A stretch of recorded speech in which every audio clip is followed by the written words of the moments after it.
They say you should never judge a book by its cover. For Tom Anderson, successful Wall Street trader and self-proclaimed expert on everything, that lesson was about to hit home at 35,000 feet. It started as a normal first-class flight from Chicago to Los Angeles, until a tall man in casual clothes showed up late, wearing sunglasses at night. Tom wasn't impressed. In fact, he had quite a few opinions about people who thought they were too important to follow the rules. What Tom didn't know was that he was about to spend the next 4 hours explaining real success to the most successful athlete in history. By the time Michael Jordan took off those sunglasses, Tom would learn that some lessons cost more than money. They cost pride. This is the story of how one man's prejudice led to the most expensive business lesson of his life. And it didn't cost him a dime. Tom Anderson drummed his fingers on the plush armrest of his first-class seat. The flight to Los Angeles was already 10 minutes behind schedule, and he hated delays almost as much as he hated losing money on the trading floor. Today, thankfully, had been all about winning. His biggest trade of the year had gone through perfectly, and now all he wanted was to get to LA and celebrate. The flight attendant's voice crackled over the intercom. "Ladies and gentlemen, we apologize for the delay. We're waiting for one final passenger." Tom checked his Rolex for the third time in 2 minutes. Around him, the first-class cabin of United Airlines Flight 2247 was already settled in for the evening journey. Business people in crisp suits tapped away on laptops, while a few celebrities he vaguely recognized hid behind designer sunglasses. It was a typical first-class crowd, successful, important people who understood the value of time, or at least most of them did. The cabin door opened with a soft whoosh, and heads turned as hurried footsteps approached. Tom looked up, ready to glare at whoever had dared to hold up their flight. The late arrival was a tall man, dressed casually in dark jeans and a loose-fitting jacket. Tom's frown deepened. The man didn't even have the decency to dress appropriately for first class. "I apologize for the delay," the man said softly to the flight attendant.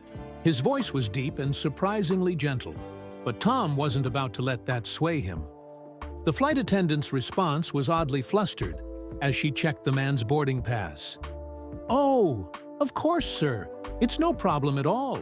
Your seat is right here."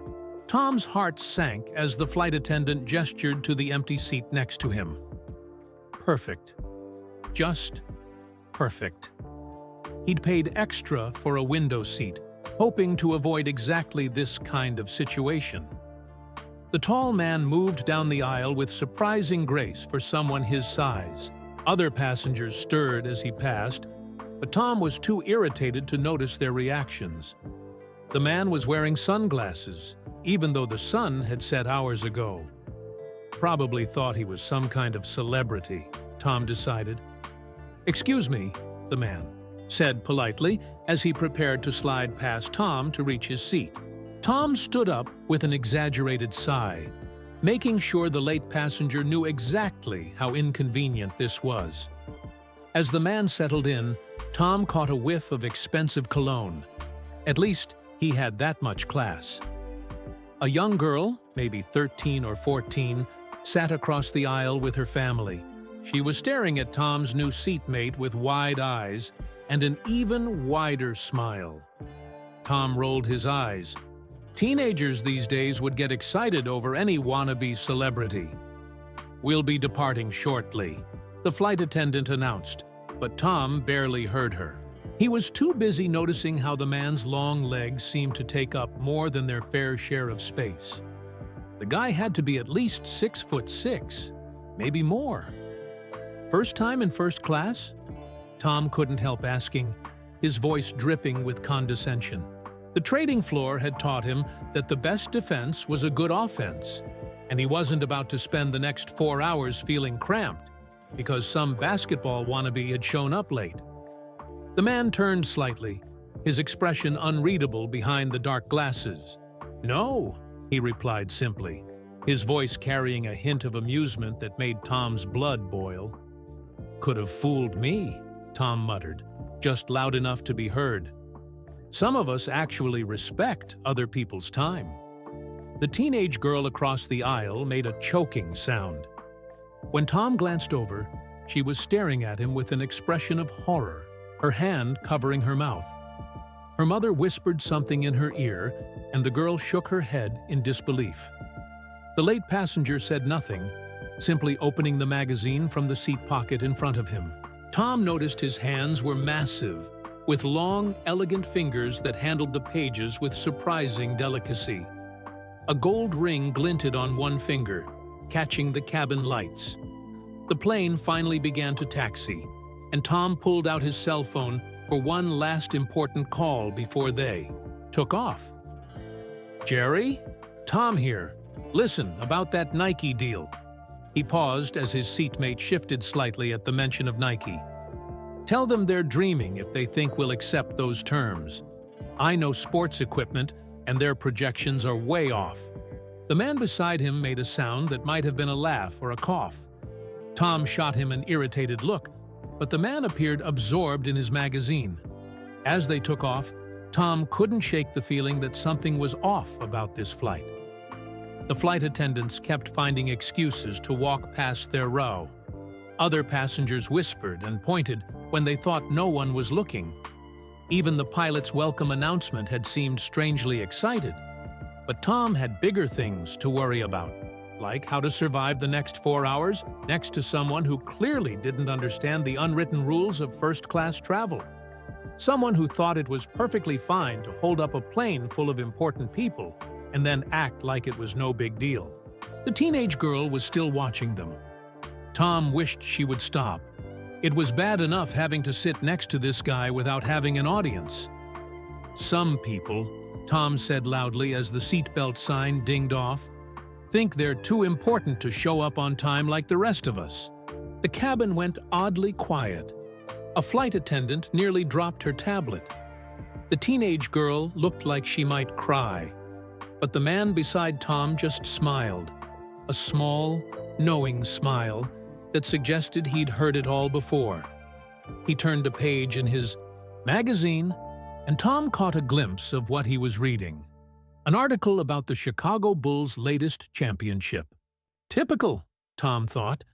Just another wannabe athlete who probably played some college ball and never made it to the pros.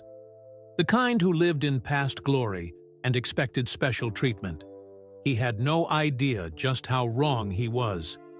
The real truth, the kind of truth that changes a person forever, was still 4 hours away.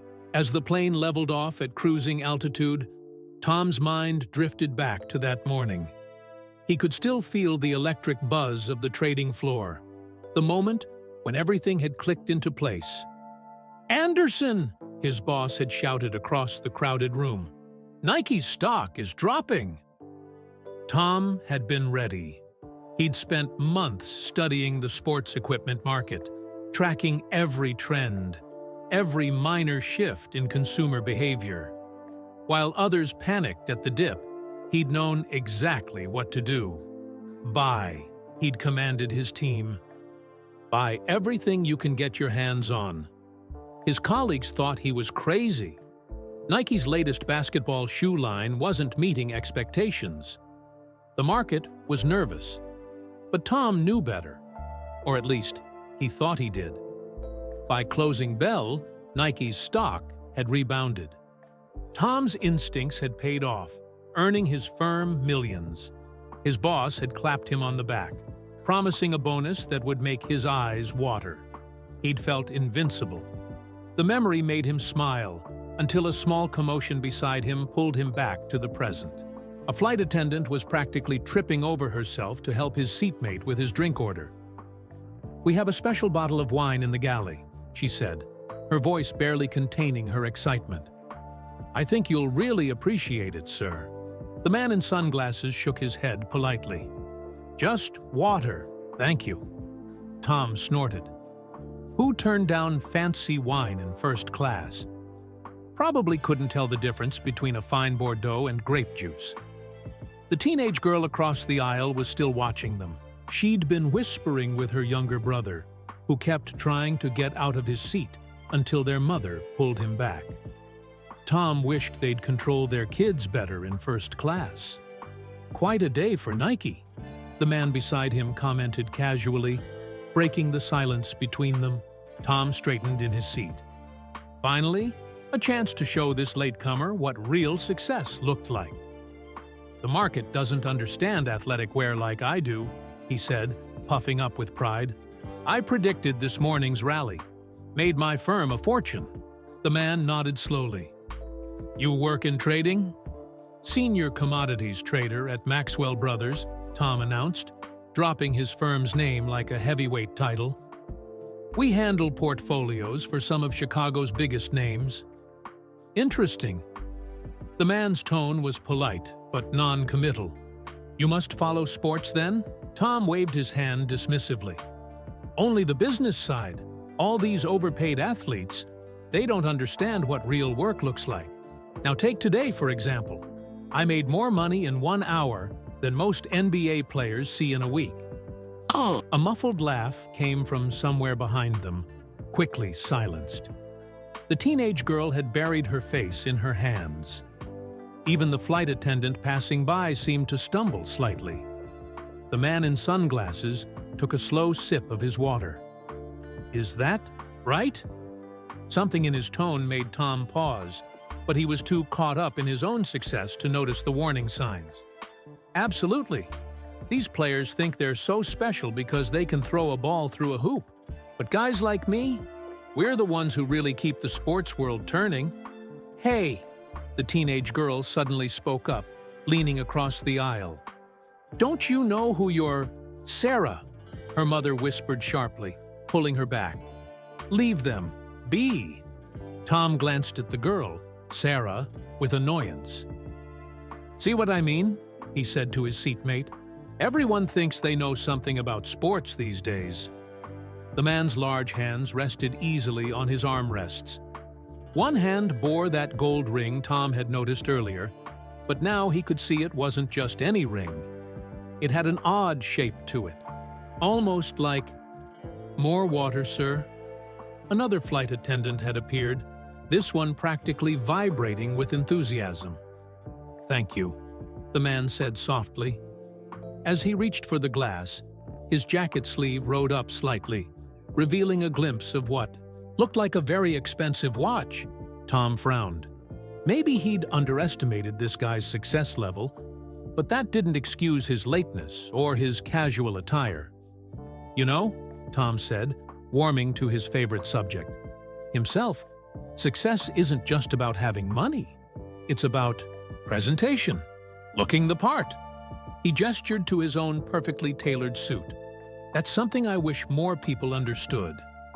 The man turned slightly toward him. Even through the dark glasses, Tom could feel his gaze. "And what part would that be?" "The part of someone who matters," Tom replied firmly. "Someone who belongs in first class, not someone who shows up late in jeans and expects special treatment." The cabin went dead silent. Sarah made a sound like a squeaky toy being stepped on. Her brother whispered loudly, "Mom, is he really talking to—" "Shh." The man's response was interrupted by the arrival of dinner service. Tom noticed with irritation that his seatmate was served first, and his meal looked different. Better than everyone else's. "I specifically requested this meal," the man explained, though Tom hadn't asked. His voice carried that same hint of amusement that was starting to drive Tom crazy. "Must be nice," Tom muttered. "Getting special treatment, just because—" He paused, realizing he didn't actually know why this man was getting special treatment. Come to think of it, a lot of things weren't adding up. The man's height, his hands, the ring, the way the flight attendants fawned over him, the other passengers' reactions, the Nike discussion. It was like pieces of a puzzle were floating just beyond Tom's reach. Sarah was still watching them, shaking her head in disbelief every time Tom opened his mouth. Her brother had pulled out a basketball magazine and was flipping through it excitedly, stealing glances at Tom's seatmate. "Real success," Tom said loudly, unable to stop himself, "requires more than just good luck or physical talents. It requires a suit and tie, proper business etiquette, and respect for other people's time." The man beside him went very still. Slowly, deliberately, he reached up toward his sunglasses, but before he could remove them, the plane hit a patch of turbulence. The fasten seatbelt sign dinged on, and the moment passed. Tom settled back in his seat, feeling smugly satisfied with his little speech. He'd shown this guy what real success looked like. Maybe now he'd learned something about proper first-class behavior. What Tom didn't realize was that his own lesson was about to begin, and it would be one he'd never forget. The turbulence passed, but a different kind of tension lingered in the first-class cabin. Tom noticed that other passengers kept finding excuses to walk past their row on their way to the bathroom. Each time they would slow down, eyes widening as they passed his seatmate. Probably some minor celebrity, Tom thought. Maybe a backup player for the Bulls or something. Sarah's little brother had been fidgeting in his seat for the past 20 minutes. Finally, he couldn't contain himself any longer. The boy, who looked about 8, slipped out of his seat before his mother could grab him.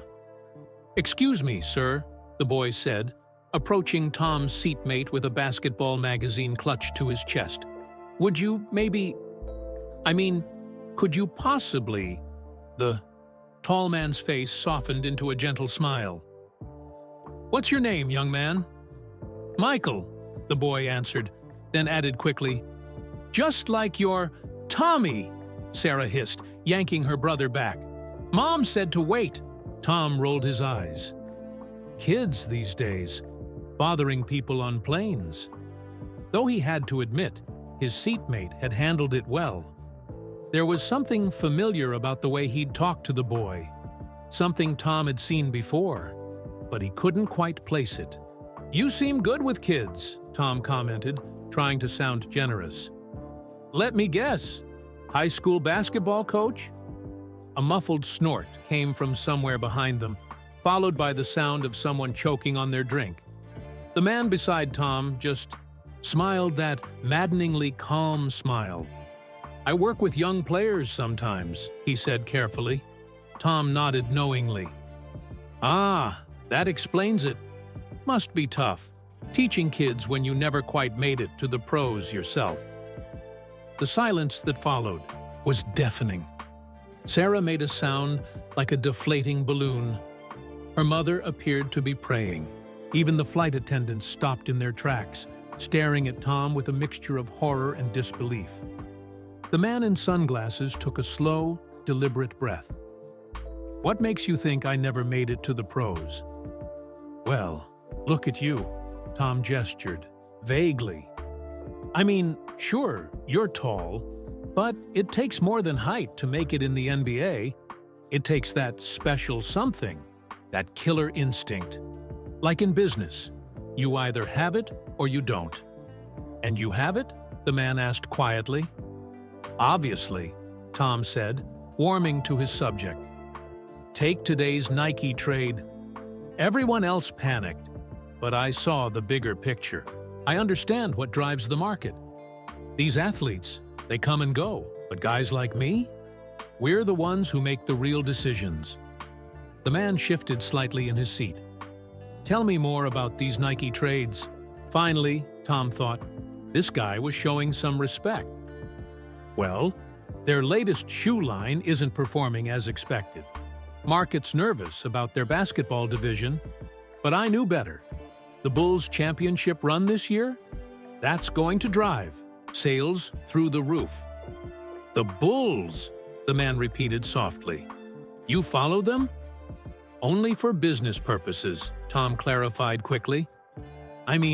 Sure, Jordan's good for the market, but..." "Good for the market?" Sarah interrupted, her voice squeaking with indignation. "He's the greatest player of all." "Sarah," her mother warned again. "Remember what we discussed about letting people figure things out for themselves?" Tom waved dismissively at the girl. "See what I mean?" he said to his seatmate. "Everyone thinks they're an expert these days. But real success? That's something else entirely." The man's large hands flexed slightly on the armrest. The gold ring caught the light again, and this time Tom noticed it had an odd design, almost like a trophy, probably some amateur league championship.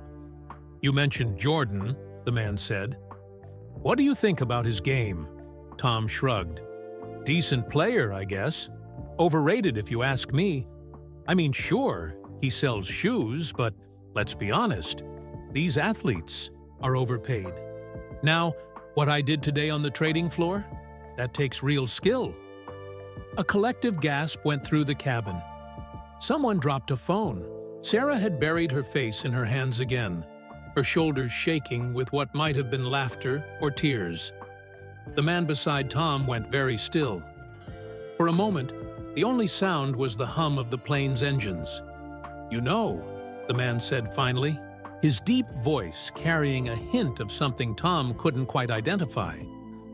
"I once heard someone say that success isn't just about making money. It's about respect, understanding, seeing the bigger picture." "Exactly," Tom agreed enthusiastically, missing the edge in the man's voice. "That's what I've been saying. Like your situation, showing up late, dressed like that. No offense, but in the business world, that wouldn't fly. No pun intended." He chuckled at his own joke. The man reached up to his sunglasses again, but just then, little Michael broke free from his sister's grasp once more. This time, he was clutching a red Chicago Bulls cap. "Please," the boy said breathlessly, holding out the cap and a pen. "Just one autograph? I promise I won't tell anyone until we land." Tom sighed heavily. "Kid, leave the man alone. I'm sure he's flattered that you think he's someone famous, but..." The man held up one large hand, stopping Tom mid-sentence. "It's okay," he said softly. He reached for the cap and pen. Tom watched with mild curiosity as his seatmate signed the cap with practiced ease. The signature was a flowing scrawl that Tom couldn't quite make out in the cabin's dim lighting. "Thank you," Michael whispered excitedly, clutching the cap to his chest. "You're the greatest of all time." Now, Tom interrupted, unable to help himself. "Let's not exaggerate. I'm sure your friend here was a decent player in his day, but greatest of all time? That's a bit much." The man handed the cap back to Michael, then turned slowly toward Tom. "You seem very certain about a lot of things," he said quietly. "I am," Tom replied firmly. "That's why I'm successful. I know what real greatness looks like." As if on cue, the plane's interior lights brightened for dinner service. The man in sunglasses reached up one more time. "You know what?" he said, his VT voice carrying that same hint of amusement that had been driving Tom crazy.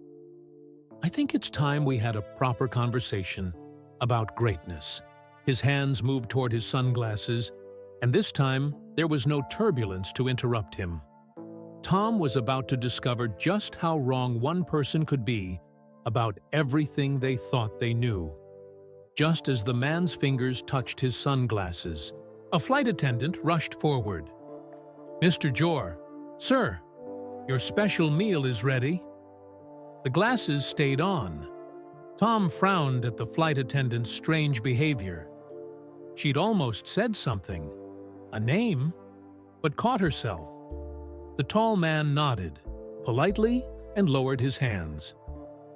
As the flight attendant hurried away, Tom's mind wandered back to his college days at Northwestern.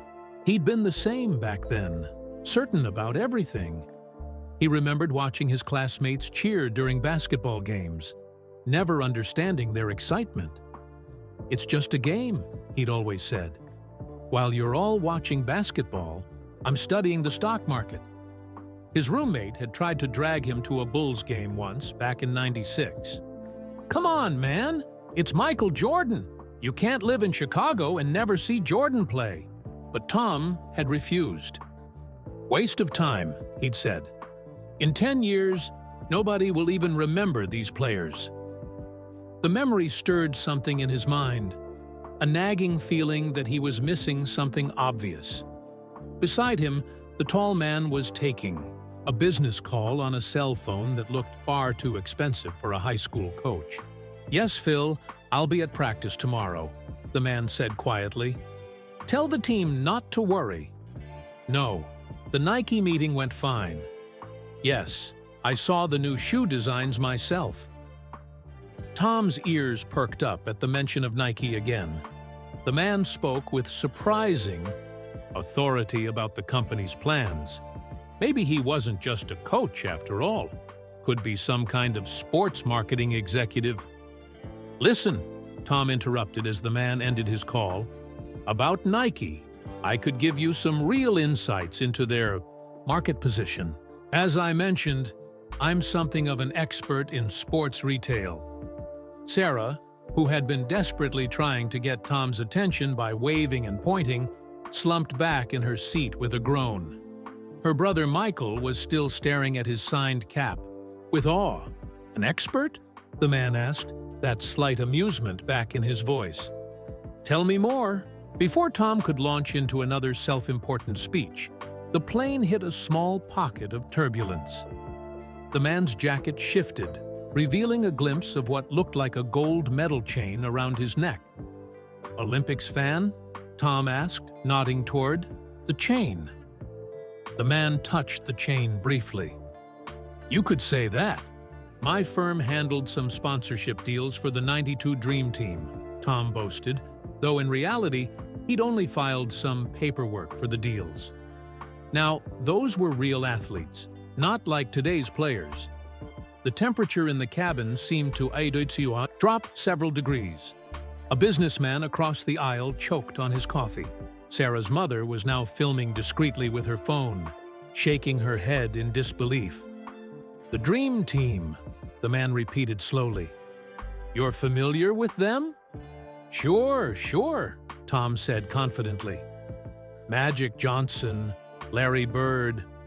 Those guys understood hard work. Not like these modern players with their flashy dunks and endorsement deals."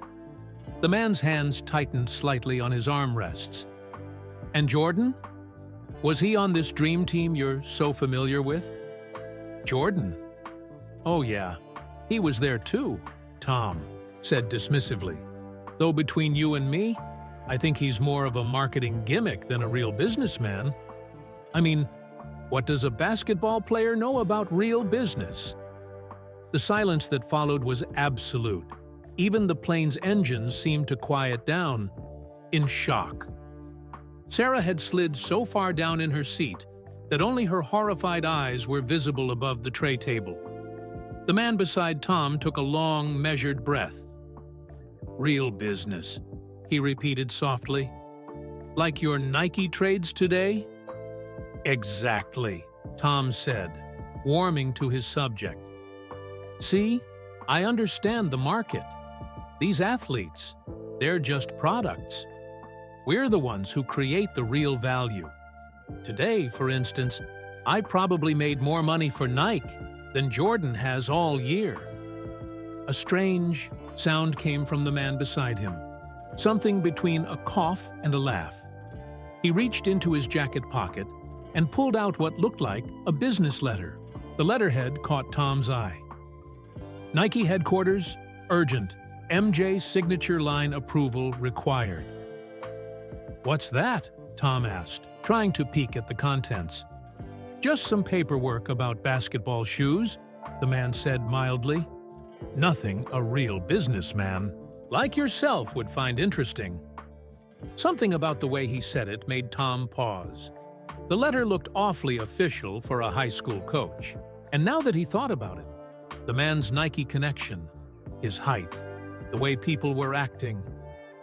But before Tom's thoughts could connect the dots, the man's phone rang again. "Excuse me," he said. "I need to take this. It's about the Bulls." "The mighty Bulls?" Tom scoffed. "What would you know about—" He stopped mid-sentence. The man was answering his phone, and his voice had changed. It was suddenly more authoritative, more familiar somehow. "Yes, Scotty, I saw the game plan."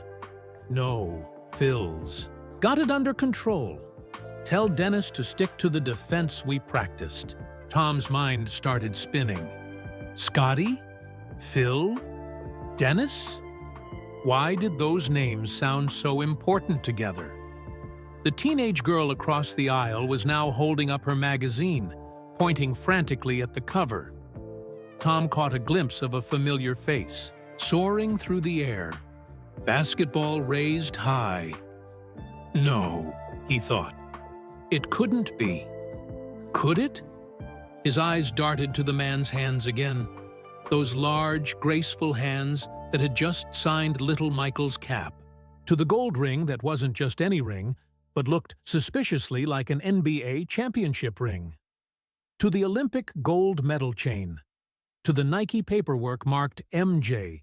The pieces were there, floating in front of him, but Tom's brain refused to put them together. It was easier to believe this was just some tall guy with good connections than to accept the impossible truth that was staring him in the face, or rather, sitting right next to him. "So," the man said, ending his call, "you were saying something about understanding basketball better than the players?" Tom opened his mouth, then closed it again. For the first time in his life, he had absolutely nothing to say. And the man's sunglasses were coming off again. The plane hit another patch of turbulence, and the sunglasses stayed on. Tom found himself caught between relief and an increasing sense of dread. Something was very wrong with this picture, and for the first time in his life, he wasn't sure he wanted to be right. Sarah had given up trying to get his attention subtly. She was now scribbling furiously on a napkin, her pen practically tearing through the paper.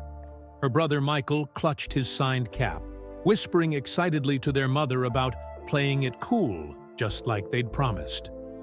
A flight attendant appeared with another glass of water for Tom's seatmate.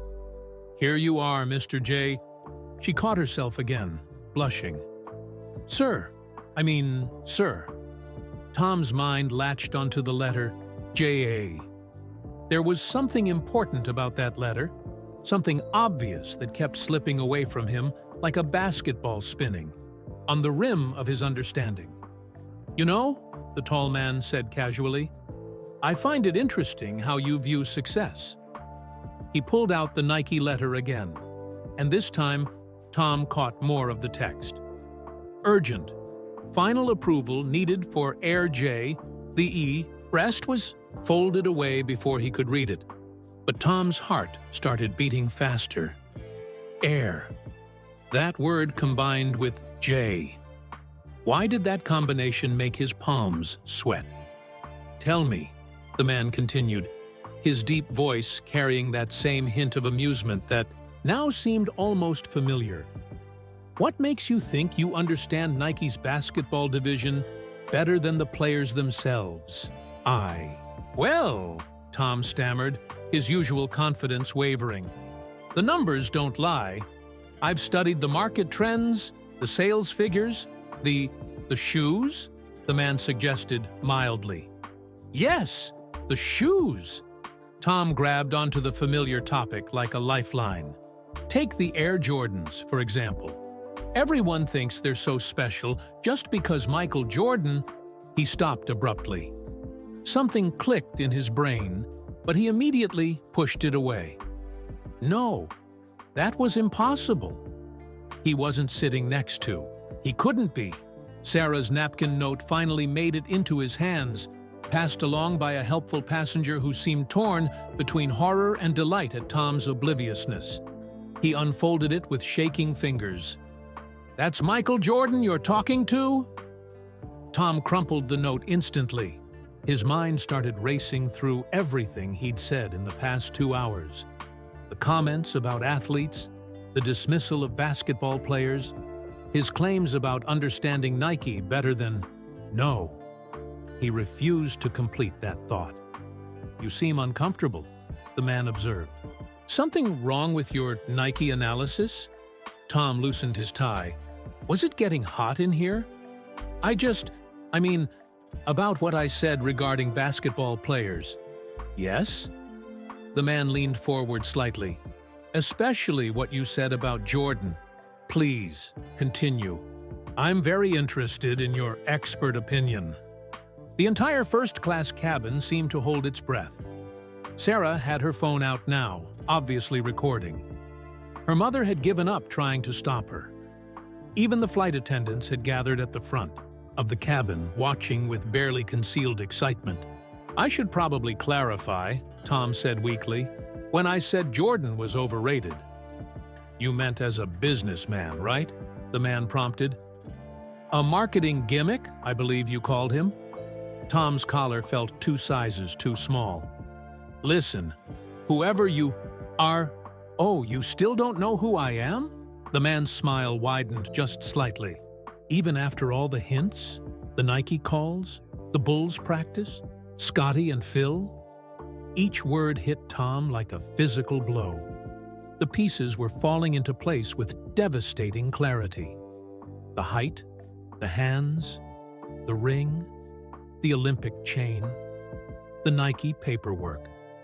The way everyone was acting. "No," Tom whispered. "It can't be." The man reached for his sunglasses one final time. "You know, for someone who claims to understand basketball and business so well, you've missed some pretty obvious signs." Tom watched, paralyzed, as the large hands gripped the sides of the dark glasses. The cabin lights seemed to brighten. Sarah raised her phone higher. Michael clutched his signed cap. The flight attendants leaned forward. "Before I take these off," the man said quietly, "is there anything else you'd like to say about Michael Jordan's business acumen?" Tom's world tilted sideways. The words he'd spoken over the past 2 hours came rushing back in a tsunami of mortification. He'd told Michael Jordan that Michael Jordan was overrated. He'd lectured Michael Jordan about Nike's basketball division. He'd explained success to Michael Jordan. Tom's voice came out as a squeak. "I think I've said enough." "Oh, I disagree," the man said, finally removing his sunglasses. "I think this conversation is just getting started." And Tom found himself staring into the most famous eyes in basketball history.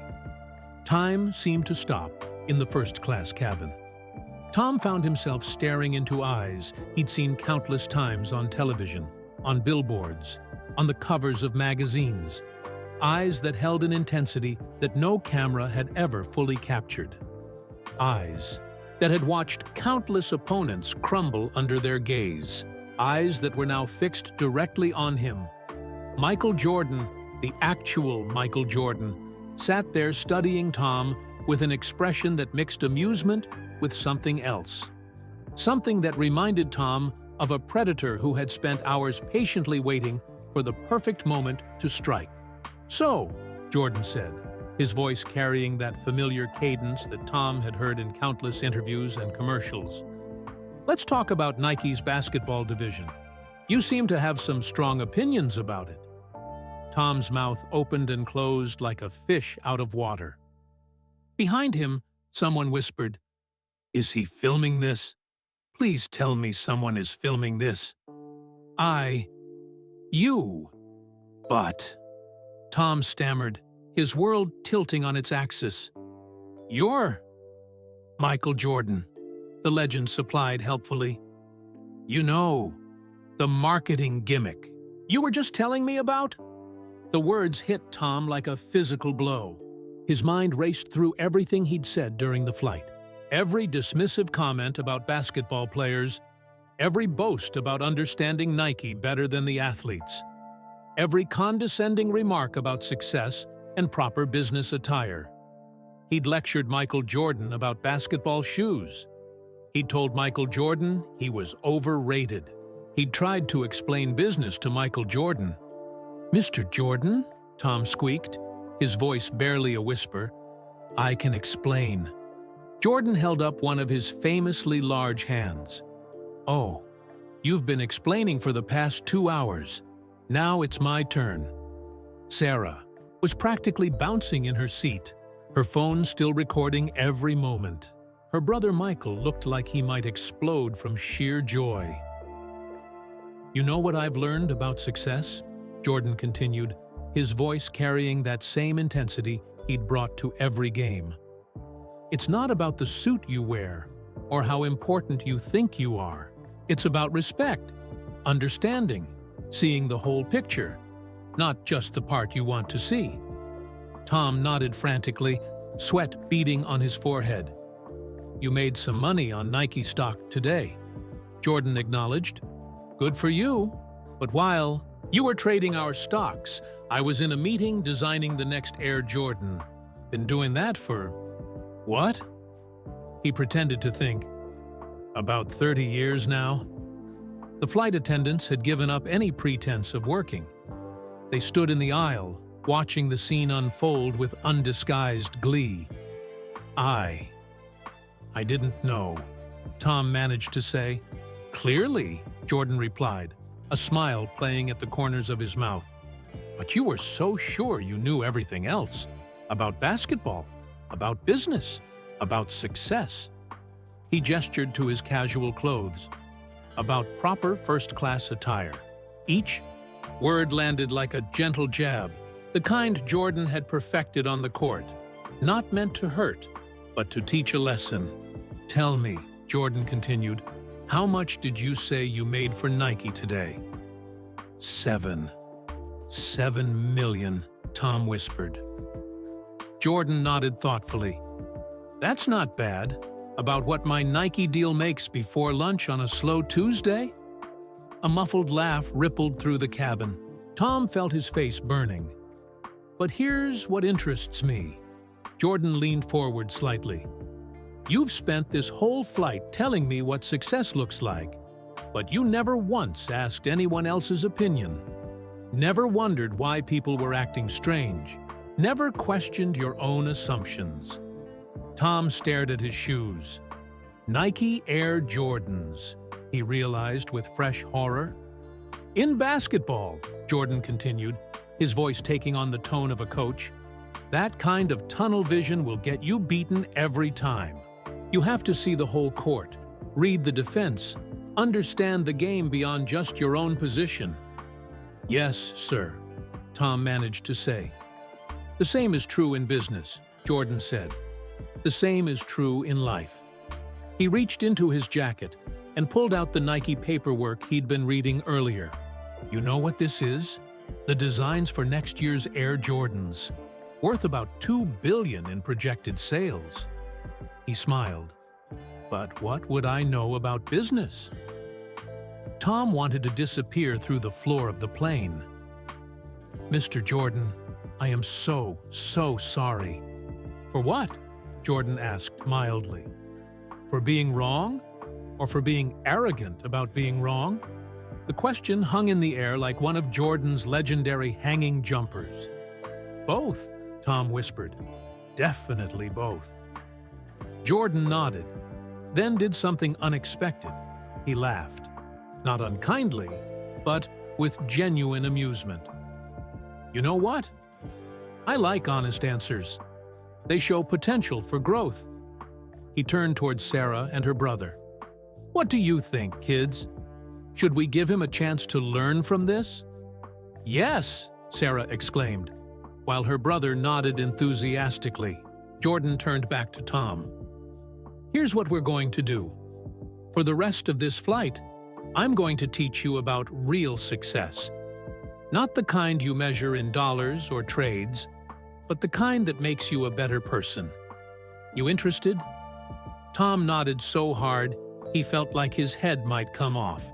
"Good," Jordan said. "Lesson 1. Sometimes the best play isn't scoring. It's admitting you need to learn more about the game. For the next 2 hours, Michael Jordan, the Michael Jordan, talked to Tom about business, basketball, and life. He explained how he'd built his brand, how he approached challenges, and how he defined true success. Other passengers occasionally contributed questions, and even the flight attendants joined in during their breaks. By the time they began their descent into Los Angeles, Tom had filled 10 pages of notes, taken a proper photo with Jordan, his sunglasses now permanently off, and gained a completely new perspective on success. As they prepared for landing, Jordan turned to Tom one last time. "You know what the biggest difference is between us?" "What's that, Mr. Jordan?" "I showed up late to this flight because I was helping a kid with his jump shot at the airport. You showed up early because you thought it made you look important." Jordan smiled. Success isn't about looking the part. It's about playing the part right. Tom nodded, finally understanding. "And Tom," Jordan added, reaching for his bag. "Yes, sir? Nice shoes." Tom looked down at his Air Jordans and laughed for the first time in hours. "Thank you, sir.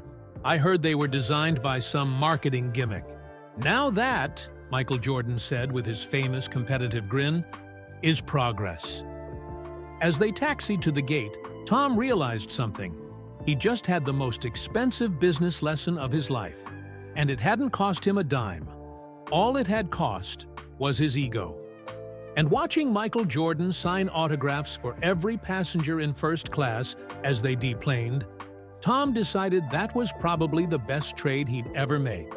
And there you have it, a story about how even the most successful people can learn an unforgettable lesson in humility at 35,000 feet. Sometimes the best teachers wear jeans instead of suits, and the biggest victories aren't about money at all.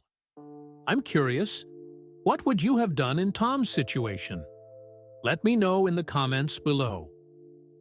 And hey, where are you watching this from? Drop your city and country in the comments. I bet Michael Jordan has dunked in an arena near you. Don't forget to hit that like button and subscribe for more incredible true stories that remind us to never judge a book by its cover, or a goat by his casual clothes. Until next time.